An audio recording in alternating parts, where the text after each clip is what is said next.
So, even when you are going through some very hard times in your life, even when there are many, many bad things going on in your life, you can still go to God and you can still find joy in God. And Habakkuk 3 verse 17 to 19 says, "Even though the fig trees have no blossoms and there are no grapes on the vines, even though the olive crop fails and the fields lie empty and barren, even though the flocks die in the fields and the cattle barns are empty, yet I will rejoice in the Lord. I will be joyful in the God of my salvation.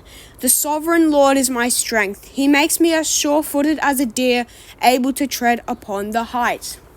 Now, what does that mean?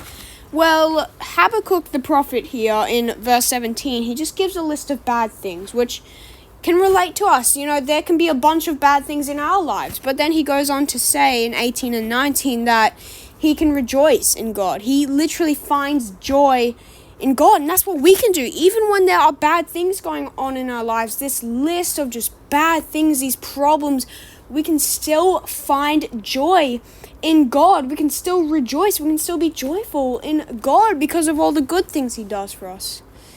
And then if you look at verse 19, it says, "The sovereign Lord is my strength." He'll give you strength to endure through those hard times. "And he makes me as sure-footed as a deer, able to tread upon the heights." That means he'll give you a firm footing. He'll help you to just have the strength, help you have a firm footing to just endure through those hard times. And you can just find joy in him.